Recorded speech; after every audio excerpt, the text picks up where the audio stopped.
In this video, I am joined by a very special guest, Jay Lynn. We are talking about Tomorrowland, what to do with Tomorrowland over at Disneyland. It has been a fixer-upper for many, many years. Joined today by Jay Lynn. We're going to talk about it up next on OG 55.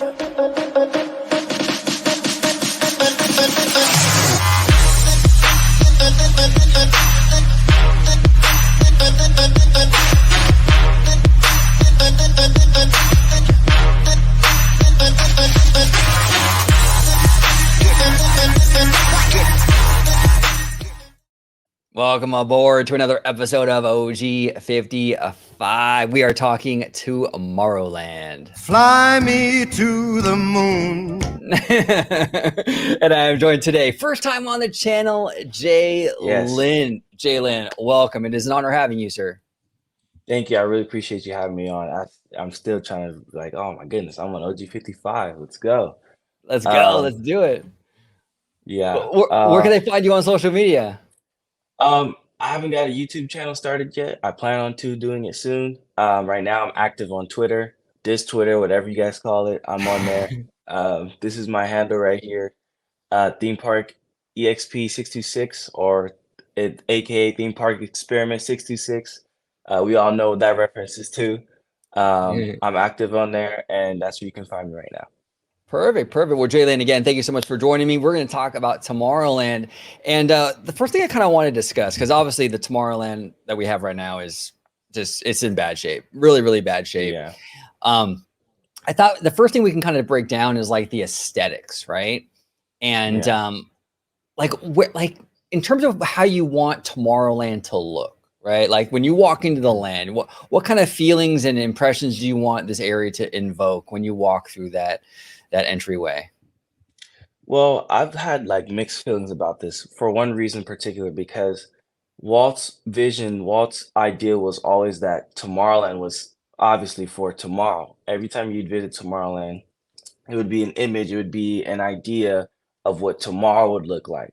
So a lot of me wants to keep that same aesthetic, like, okay, what can we do here that we can show progression in our world and show tomorrow?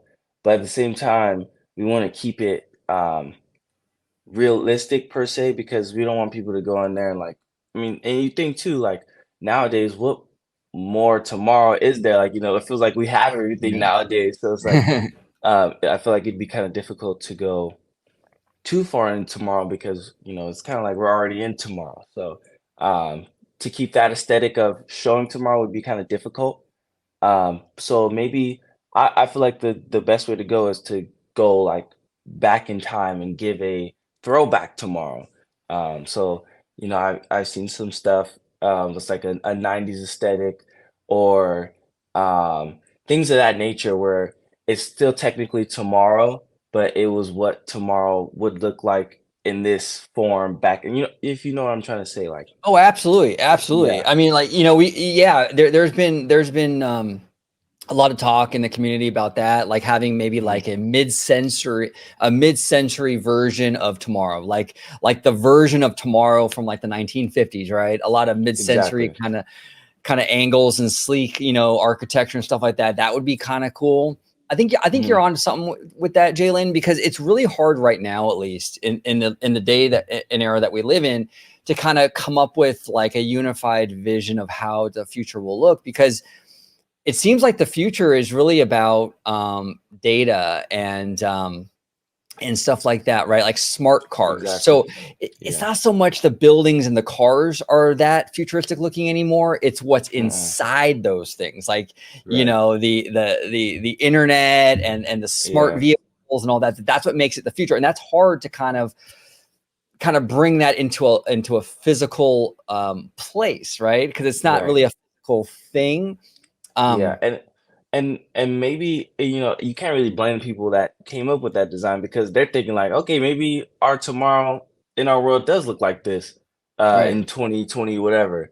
Because when you back in the day, when you say 2020, you are thinking like flying cars and buildings that look crazy and spaceships and that nature. But it didn't feel like that. Like most of the stuff is practically the same. It's just like how you said, like data and the newest iPhone or the newest Android, the newest Samsung, the newest computer you have. That's the future, you know. So that you can't really project that into a whole land because Right. pretty much you just be building regular skyscrapers and then just be that's tomorrow. And so yeah, it'd be kind of Exactly. difficult. No, yeah, exactly, exactly. It's that data, that's the future kind of, and yeah, to put that into a physical thing is really, really difficult. Now, there has been a lot of really interesting kind of concepts through the years for Tomorrowland. I'm gonna kind of go over those. We'll Okay. talk about them. This was Mhm. actually shared. I actually don't know who's responsible for the art. So if anyone in the audience is aware of who did this art, please let me know, and I will definitely put it in the description. But this was actually a concept being thrown around for Tomorrowland for a little while, and this is kind of fascinating, right? It Hey, almost looks like yeah. an Arctic like Galaxy's Edge or something. I was just about to say it's definitely giving Galaxy Edge vibes, but with Tomorrowland being the heart of Galaxy's Edge. Yeah, I Right. like that a lot. Yeah, this looks pretty cool. And this is smart because like we talked just a little bit ago about how things can become very outdated. This is sort Yeah. of an evergreen sort of concept because it's incorporating a lot of nature, and nature doesn't Mhm. really doesn't obviously it doesn't get Yeah, it dated, doesn't right? expire. It doesn't People don't get tired of nature. They continue to love it. So yeah, this is something that would if this for two, this would stay for a while. This will stay for a while. It's kind of cool. You get like a lot of the kind of clean style, like the old school Tomorrowland when it was just like Mhm. this really clean, polished looking land. You get that style, but you kind of incorporate the rock work, and I don't know. I could see Tomorrowland looking like this, absolutely. And the rock Yeah, work really does kind of present a unique benefit as well in kind of blocking out the outside world, making Tomorrowland a little exactly. more immersive, even.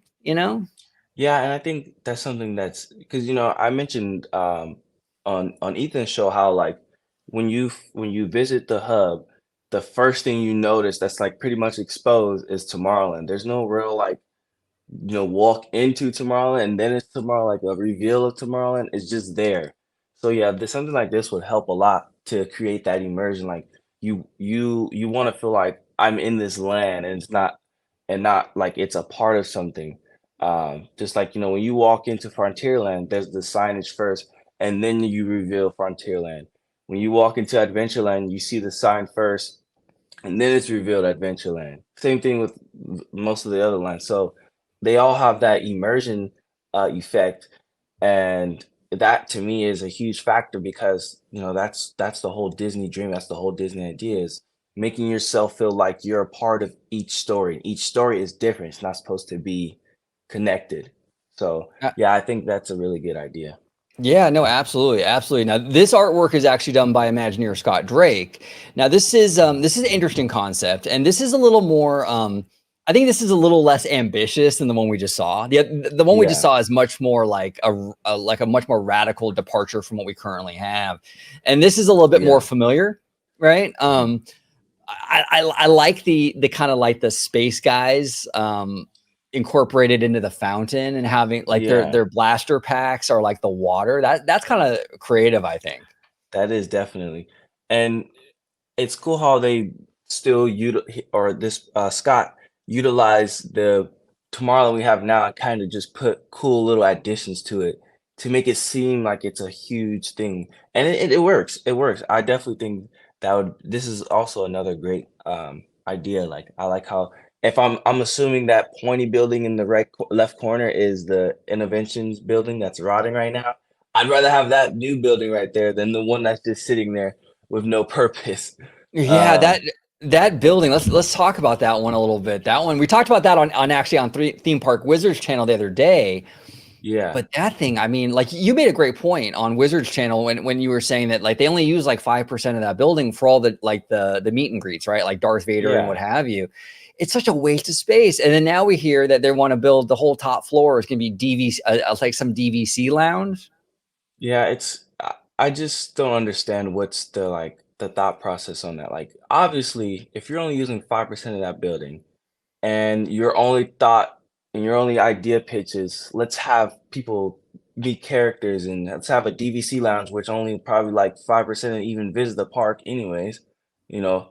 I mean, I don't honestly, I don't know, but I'm gonna assume there's not that many DVC members that are just like, let's go to the DVC lounge. Like, I just don't think it's that big of a popularity. So to say that, you know, the only reason why that building is still standing because we have to have a DVC lounge and people come take pictures with Darth Vader, that just sounds strange to me. It just sounds like they're just doing stuff to keep that building there. But it's like, I mean, you could be spending time if you plan on keeping the building, you should be spending. I personally, if I was running this project or whatever project they plan on doing, I'd be spending the time and efforts to start that now. Refurbish whatever you got to do now, gut out whatever you got to do now. That way you're not just, you know, on Tron's construction schedule and just it's a 10-year process because, you know, you just would rather spend your money somewhere else. And personally, I don't think I mean, I haven't seen anything else around inside the building besides the meet and greet because they've done a good job of like pretty much blocking out. But what's left in there? Like, do we know if there's even anything left in there, or is Yeah. everything still just in place and they just haven't tested anything? So it's like I don't know. It's a weird thing they got going on. It's weird, you know, and I'm pretty forgiving. Like if they have a small space in the land that they don't really have a use for, if they want to use it for storage or this, that, and the other, I'm fine with that. But when you have a massive building like that launch bay building, I mean, Yes. that's a huge building. Yes. And to basically turn it into like, you know how like when like a department store goes out of business and they turn it into like a Halloween store or Yeah. something. Like that's what this reminds me of. Like they're just Exactly what throwing they're in these doing. really like temporary things. And the building is just so big. I think they really need to figure that out. You know, gut it, Hmm. maybe put a dark ride in there. Maybe, hey, look, if we Yeah. get the Tron coaster, I mean, maybe gut the launch bay and make that the queue or part of the attraction or something. I Yep. don't know, but there's got to be better Yeah. usage for that thing. And here's another thing. Let's talk about another rotting theater per se that only gets used for previews, which who really cares about movie previews? Is the Captainia movie theater. Like Right. who like it that's just now I don't think anything's showing there now. So it's like to be honest, I'd rather have, you know, get out the seats. It's a smaller building. You don't need a huge building like Innovations building to have a meet and greet. That building, the theater in that is perfect size. You can set up something to have a meet and greet in there. And I'd rather have that going on in there. And like you said, repurpose it for a dark ride or something that you know, brings life back to that because that's one of the problems that I have with Tomorrowland. There's a lot of dead spots. There's a lot of spots in the land in the area that when you walk in, no, you already don't have the immersion, but when you walk in, there's just like spots that you notice just look abandoned, and they are. It's there's no hiding it. They don't care. Disney doesn't care. They're Right. just abandoned parts of that land and it's a shame and it's frustrating as a true Disney fan because that's not what Walt would want. If Walt was around, he would have been on top of that. He would have been like, all right, we can't just have this land here with, you know, our former attraction. You know, it's just sitting here rotting and I'm mentioning the people mover. If there has to be another way, I just find it hard to believe that they constructed these buildings and it's just impossible to deconstruct. So Oh no, there has 100%, Jalen, 100%. And I've been saying that too. Like a lot of fans will get out there and be like, "Oh, it's impossible. You can't bring it back because of the buildings and this, that, and the other." yeah. That is absolutely false. Actually, there was actually a Vash Sky, and Mhm. we actually did a video on that kind of recently where there was I'm not going to say the guy's name because I don't want to put him out there, but Yeah. we were talking to a guy on Twitter who's in like the construction business or whatever, right? And Mhm. he was actually his company, I believe it was like a third party was kind of like Disney approached them to kind of come up with Yeah. ideas or whatever for a new people mover. And part of his thing was like trying to figure out if like the current track was like fixable. Because Mhm. all we've heard for years from like fandom is like, oh, the track is unfixable. You got to completely tear it down. And this guy was Yeah. saying he's in that business and he actually looked at the track and it is absolutely savable. It is not. It Yeah, is not to the point where they cannot fix it. They can absolutely fix that people mover track. if they I'll try to please. link the video either down below or up above in one of the Hmm. cards. It was a few months ago that Vash and I did that video, but it was Okay. very interesting. Now this is someone that was connected to this whole project, and he's saying, Hmm. "Hey, it's not impossible. We can bring this Yeah. back. I've looked at those beams. They are not as bad as people say they are." Yeah, and that's the thing. It's like I feel like people are so quick to not necessarily move on, but they just number one, nowadays it's like who knows what, like, I got the intel, I got the intel. So people want to be like, they want to put out that first information to, you know, like inside the magic, where they just want to say stuff just to grab that pull. And, Right. half the time it's not even true. Like, I mean, it's even common sense. Like realistically, do you think the people that constructed this sat there and said, one day this will never work, and this will just have to sit here for as long as it lives. Like that's just crazy talk. No, Sometimes you there's have to. always it is crazy talk. You're right, Jalen. There's always a way around this stuff. And I remember I've been in this community a really long time, and I remember like years and years and years ago, kind of speculating with fans online, right? And Yeah. talking about where can we expand Disneyland. And people would bring up like, behind the rivers of America, there's a lot of like Mhm. backstage stuff that maybe you can expand into. And I remember all the fan community, oh, you can't expand back there because that's backstage stuff and they can't move that, and sure enough, Yeah. for Galaxy's Edge, that's exactly what they did was they removed it. So if Disney wants to do something, they'll find a way. They will Dude. absolutely find a way. And if they want to redo Tomorrowland, they want to bring the People Mover back, they'll find a way to do it. Absolutely. Yeah, and come on, like, we may see these things where, this a spending limit and money, not being, but they pretty much have endless money. Like, if they whatever they choose on doing, they may not be able to do like 3, 4 huge projects at one time, but if they decide to do one huge project, and if they really want to do it, they'll do it. I don't think anything besides the city, if the building is too high, will stop them from doing whatever they want to do. Yeah, no, 100%. I'm very curious to see the direction they go with Tomorrowland because now we have, up until we got Galaxy's Edge and Avengers Campus, like Star Wars and Marvel were really the two big contenders to kind of like, fill in Tomorrowland. But now both of those IP have their own lands. So now it's like they're kind of already spoken for. Very curious, any new Tomorrowland that does emerge, what kind of And IP will they be using? And that's, that I've mentioned that other on Theme Park Wizards channel too. It's like everything is IP driven now. And so that's the difficult part because when Tomorrowland was constructed, or the Tomorrowland we see now, that wasn't the case. It was, they included IP, but it was kind of to just help like the push of this is our own creation, this is our own idea. Because I mean, most of the stuff in there is original besides Star Tours and Astro Blasters. But if I'm not mistaken, those were repurposed from attractions that were original. So Right. um, Tomorrowland has always been centered around an original concept. So moving forward, what can you really do? Because I mentioned also too that Star Wars has a huge impact in Tomorrowland right now, and which I don't think is fair because they have their own land dedicated to Star Wars, to that IP. It's only confusing because they have this specific timeline that the Star Wars that we see in Tomorrowland doesn't fit in Galaxy's Edge. Once again, who sat there and said, "Yeah, this is how we should do it." Two different Star Wars, and it takes up two different lands. Like that, just I don't know what people are thinking about that. Well, yeah, Um, no, that's mind-boggling to me because you have yeah, you have you have this really ridiculous like restriction with the timeline in Galaxy's Edge. If you just get rid of that stupid timeline, you can put all of Star Wars in the Star Wars land. But because exactly. Imagineering, right? And because Imagineering and Lucasfilm decided that it was a good idea to make Galaxy's Edge the timeline like right in between Last Jedi and Rise of Skywalker, that little sliver of space right there, then now you're limiting yourself as to what kind of Star Wars you can put into that land. So now you got to dip into Tomorrowland too. And now it looks really weird. You have Star Wars over in Tomorrowland, and you got this 15-acre Star Wars land across the way. Um, I say get rid of the stupid timeline for Galaxy's Edge. Start putting Yeah. Star Wars in the Star Wars land, and get rid of Star Tours. Honestly, you have a whole land now for Star Wars. You don't need to have Star Tours in Tomorrowland anymore. You just don't.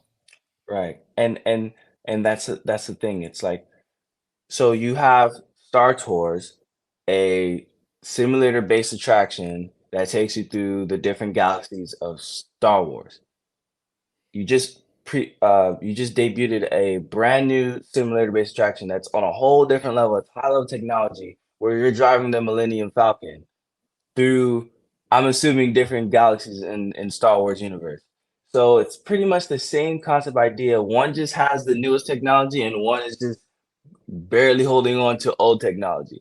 So it's Right. like, not only do you have the same IP label, but you're using this pretty much the same concept. So it's like, I don't get this. It's the same thing with Midway Mania and Web Slingers. It's the same exact concept. One is Spider-Man, one is Toy Story. So it's like, what are we doing here? Like, I feel like there needs to be more diversion in different types of attractions, especially if you're using the same exact IP. And if we're talking about Tomorrowland, um, you're messing up because you have Buzz Lightyear there too. So it's Right. like, what do you do with that? I mean, they have a whole Pixar pier in DCA, and Right. so it's like, it's both of those are like on the fence for me because it's like something needs to be done, and it needs to be done ASAP. No, you're right on this. You're absolutely right on this. And like the whole thing with Star Tours is like I love Star Tours. I mean, I have a lot of memories with Star Tours, but as time has come, and really the best part of Star Tours is no longer part of Star Tours, and that's Captain Rex. I love Captain Rex. Exactly. I think he's a great character, but he's DJing over at Olga's Yeah, Cantina. So exactly. he found a new home. So cool. So there's really no reason now to keep Star Tours. Yeah, I mean, it just seems silly. And you're absolutely right about Buzz Lightyear. I mean, that ride, it's technology that dates back before Midway Mania. It's really yeah, lesser tech. It's not that impressive. They need to get rid of that as well. I mean, yeah. honestly, Jalen, if it was up to me, if I was in charge of this and Disney gave me a blank check, I would pretty much bulldoze the entire land except for Space Mountain and rebuild it from the ground up. I think that we really need Yeah. a fresh new take on this, you know? Yeah, and just thinking about like overall, like I don't think Finding Nemo has a place, even though I've heard there's some constructural limits to that we can't just demolish that. But like I said, I feel like there's a way. I don't think Finding Nemo fits. I mean, in what world does Finding Nemo fit in the story of Tomorrowland? No. I I don't. I don't see any reason why that would fit in Tomorrowland, number 1. Number 2, the tourists that come to the park or the guests that come to the park not as often are gonna start to become confused now because they're gonna see Star Tours and images of Star Wars characters in Tomorrowland. They're gonna be like, "Oh, is this Tomorrowland?" And they have to ask a cast member or someone that may know, like, "No, Star Wars Land is all the way in the back." And so then now you're leaving guests confused, and that's gonna. I'm sure it's not a huge problem, but I'm sure it has been a problem because they'll see Star Tours and Star Wars characters represented in Tomorrowland and be like, "Oh, this is Star Wars Land." And so, what if they tell their kids or whoever, like their family, like, "Oh, look, this is Tomorrowland," and they're slightly impressed because it's like, "Well, this is a very lackluster tomorrow." I mean, Star Wars Land, I meant to say, but in all reality, the true Star Wars Land is in the back of the park. So it's like Right. that's gonna start to be. I feel like it'll become a problem with confusing guests on which is which. Yeah, they got to address that. They got to address that. They got to give Star Wars has a home. Put it there, and they got to give Tomorrowland its own thing and its own kind of identity, and stop kind of leaning on Star Wars, you know. And you're right, Jalen. It does create confusion for like the normies. Mhm. They don't really know, and it just is really a big mess. Now, I wanted to ask you because they're building Tron over in the Magic Kingdom in Orlando. And Mhm. what do you think in terms of like assuming Disney could sort of figure it out space wise, right? Like if they can adjust the layout of the track and the show building and everything to fit in our Tomorrowland, would that be something that you'd be interested in for our Tomorrowland to bring the Tron coaster here? I would, without a doubt, 100% vouch for a Tron coaster. And I was so jealous when they announced it back in 1950 that they were gonna construct Tron coaster at Magic Kingdom. Um, Yes. I was just like, Tron has always been one of my it's in my top 5 of Disney films. Yeah. I just love that movie so much. I love the aesthetic. I love the music. I just love Tron. So when they said that they were building a roller coaster in Shanghai, I was like, "Oh man, that sucks. I'm never going to Shanghai no time soon." So it was kind of like those like I one day in the future, and then they announced that they were building it in Magic Kingdom. I was like, okay, this is a lot more doable. Hopefully they bring this out soon. And they what did they say? Like 2021 was their original opening date or something like that. And here we are now. It's still in construction. But I recently seen something last night where and as far as the queue inside the queue, it's pretty much done. Like they showed a pre-show screen and it looks really cool. So it got me excited again. I was like, oh man, if only we could have that here at our home park. And yeah, so I definitely, to answer your question, I definitely would vouch and I would find any way possible to get this Tron coaster to California. It's a little bit Yeah, and hope difficult. yeah, it's difficult with the spacing issues and stuff, but like we said before though, like with Disney when they want to do something, like perfect example actually is like when DCA opened, California Adventure, it was pretty lackluster attendance and what have you. And Michael Eisner, he needed something kind of big to go into DCA to kind of bolster those numbers. He told the Imagineers, can you kind of redesign Tower of Terror to put it in California Adventure? Obviously, we can't fit the Yeah. version that Florida has in that park, but can you redesign that building and that structure so it can fit into DCA? And they did that. I Mhm. have a feeling like with Tron being a coaster, they might be able to do something similar to that, where they can sort of, figure out a layout and a show building that would kind of fit comfortably in our Tomorrowland. I don't know. I would love to Yeah. see that happen. Weirder things have occurred. I think it's not impossible. Mhm. Now, speaking of Tron, a friend of the channel actually, Sam Carter. He's an artist. He does a lot of stuff with like Wonderground Gallery at Downtown Disney and what have you. Yeah. He created this artwork because we're talking about like the aesthetics of Tomorrowland and what have you and Mhm. Tron. He created this artwork kind of showing what a Tomorrowland will look like if you kind of incorporated that Tron aesthetic throughout the entire land. I gotta say, this Yeah. would be pretty cool. I mean, if they were to do Yeah. something like this and just right. This is like sign the check now. Let's get it done. Because like I said, I'm gonna be a little bit biased because I'll always be a vouch for Tron.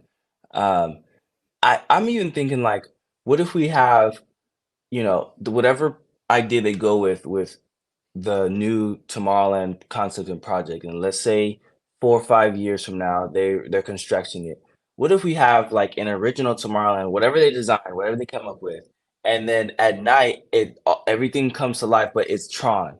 Like that would be pretty cool. Like everything that we see here would come to life at night. So that way, in the daytime we have this idea and picture, and then at nighttime we have this entire like it's like almost like a new Tomorrowland once everything, and we could have like a startup ceremony every night. Like that would be pretty cool. Like all the lights would start up at one time, and it's like you're in the grid now. Like, oh man, I'm gonna go all day, but like, this would spark a lot of ideas because I definitely would be on that board. That I think this would fit perfect. No, absolutely, and I like your idea of kind of like starting it up every night, like maybe at like at sundown, right? They would kind Yeah. of do this like little ceremony. I don't know if you remember, it was a long time ago, but like in California Adventure, did you ever get a chance to check out Electronica in the Oh Hollywood yes, backlot? yes, I mean, it kind of reminds me of that, right? Where they kind of do this yeah, little thing and it jumpstarts the whole. I could see them doing that for Tomorrowland with a Tron kind of thing and just kind of have this, just the whole land transform at night, yeah, and just be, like and you said, almost become like a new place every single night. yeah, and you know what? They can bring back electronica. Right over there by Galactic Grill, they have Pixar Place in Tomorrowland or the Pixar Party, whatever. Instead of doing that, we can bring back a mini version of Electronica at night and just bring the whole entire aesthetic and vibe of Tron back to to Disneyland this time, and it'll have a bigger impact than what it did. I feel like when it was in California Adventure, it was more of like a promo thing just to advertise the film, um, and to kind of give it some type of life in the park. But that would bring a huge, huge impact to that franchise. Maybe they make No, another movie. yeah, no, 100%, 100%. Now, Avatar has been big in the news lately, right? I mean, James Cameron, this guy is insane. He freaking did it again, and it looks like this movie's going to make $1.5 billion. But you touched upon an interesting point with the submarine, the Nemo subs, right? And I completely agree with you, Jalen. I think the Nemo submarines, its time has come, and the IP doesn't fit Tomorrowland. I wanted to ask you something, because I think this might be a interesting kind of way to kind of address the submarine lagoon and even the Autopia, because both of these attractions are really outdated and their time has kind of come, and they take up a lot of land too. Would you be down for like a Pandora sort of straddling Tomorrowland and Fantasyland, taking up the submarine lagoon, the Autopia, and the old motorboat cruise area, and becoming Pandora?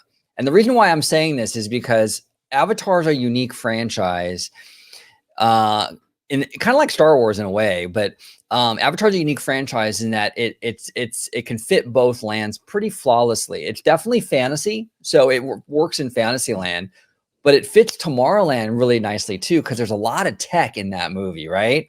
And different planet, everything like that. It's very Tomorrowland as well. I kind of feel like that franchise, if you straddle it right there in between Tomorrowland and Fantasyland, is kind of like the perfect solution for that little spot right there. And you wouldn't lose any aesthetics. Like one of the big worries about this losing the submarine lagoon is that you lose the beauty of the lagoon. Well, you're not going to lose any aesthetics when you build Pandora. No. You're going to have floating mountains and waterfalls. You're going to get an upgrade. You're going to get an upgrade. Would you be up for something like that? Yeah, 100%. And as you mentioned, it does fit. It fits perfect in between. Not too much fantasy and not too much tomorrow. It fits perfect right in the middle. It gives a little bit of both.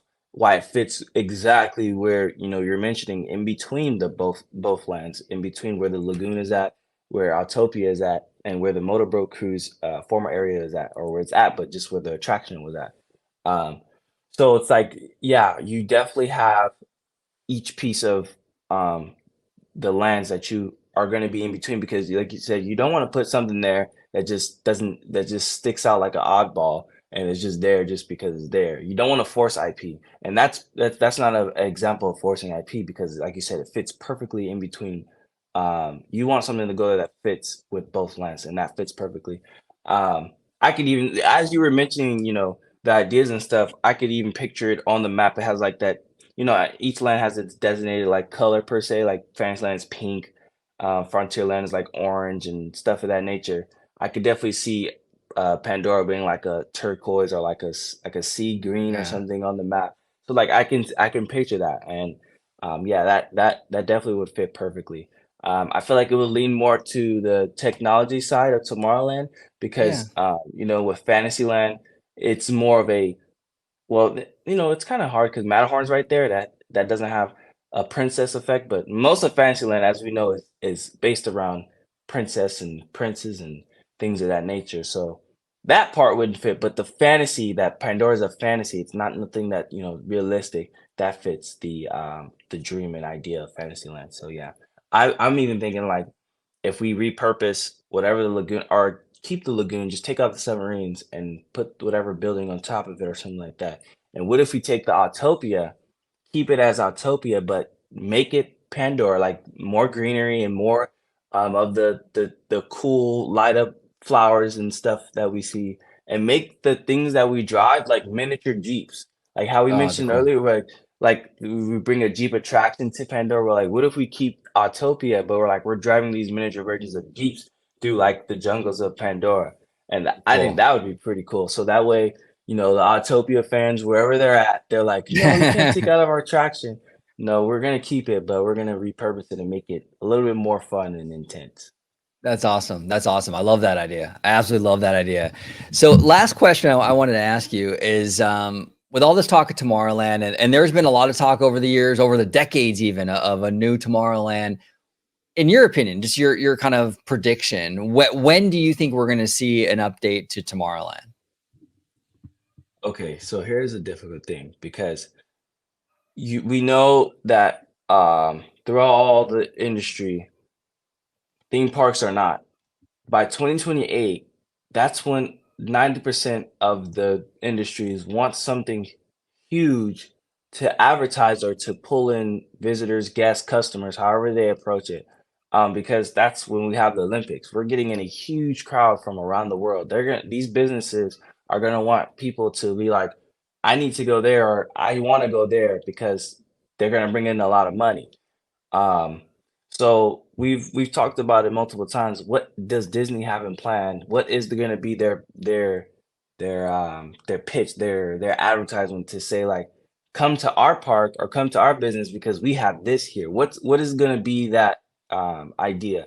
So we talked about running a railway, but I feel like it's too soon. Like that's about to open next year, so I don't think that's going to be their come to our park idea. And Tiana is just a repurpose of Splash Mountain. I hope that's not their like, "Oh, yeah, come to our park." We just repurposed one of our attractions. It's still exactly the same, just different characters. I hope that's not their pull.